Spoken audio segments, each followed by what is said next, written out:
So keeping the country safe is the president's first obligation. And why would you delay implementation of a measure that's meant to meet that objective of keeping the country safe? His first objective is not to mollify protesters who will never be happy, even after they benefit from his rollback of regulations and his tax relief packages, his infrastructure, and his making health care more affordable, accessible, patient-centric, and free market in nature. Even though all of the protesters and everyone else, the detractors, the naysayers, the critics, they will benefit from all of that. They'll never be happy. That's fine. He's president of all Americans. But why would a president delay implementation of a measure that is meant to meet his very first responsibility, which is to keep all of us safe?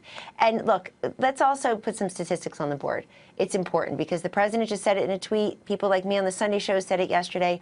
325,000 people came to this country through our airports on Saturday alone. You're talking about 109 being detained. You're talking about an additional a few dozen, I'm told, not being able to board airports in other countries. You're talking about a temporary and mild inconvenience compared to keeping us all safe and getting a handle on what our vetting procedures actually are. Joe, why do we always have to wait for the next tragedy to strike for everybody saying, oh, how can we have prevented this? Kellyanne, what are these senators doing stoking protests at airports? They never get this excited when they walk by homeless people in New York and Washington every single day and ignore them. They never protest outside the VA hospitals where veterans are dying for care. Kelly, the issue, though, is less about the actual plan itself, though there are clearly questions about that, but the implementation of it, the confusion it has caused, and to the extent that it will cause continued confusion. This is the Wall Street Journal, who has recently, by the way, been relatively supportive of the administration, saying the refugee ban is so blunderbuss and broad and so poorly explained and prepared for that has produced confusion and fear at airports and immediate legal defeat and political fury at home and abroad. Governing is more complicated than a campaign rally. That's really unfair. That's unfair. And actually, a senior administration official provided an updated briefing on this executive order just last night for 45 minutes to the media. I was there. I don't know that the Wall Street Journal was there, but a poll report went out. It's there for everybody to read. Plenty of clarification. The idea that people have protested every step of candidate Trump, President-elect Trump, nominee Trump, President Trump, day one, day two, day 8.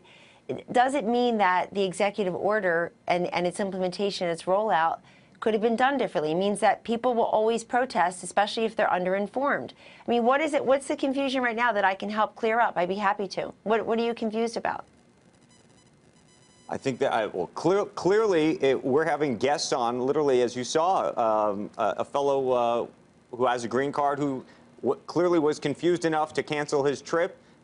He represents, and by the way, works for all sorts of multinational corporations. Says that he would advise them. He thinks that this is going to slow down investment. I mean, there are people who have real strong views about what this is going to do. And then there's the larger question, which is, what does it say about our country? And what is your reaction when you hear people like Reed Hastings of Netflix, or the CEO of Nike, or the CEO of Starbucks make the comments they made about what it means to be American and what it represents more broadly? Seriously, I mean, what does it mean to be an American? We're the most generous country in the world when it comes into accepting people who are being persecuted based on their religion.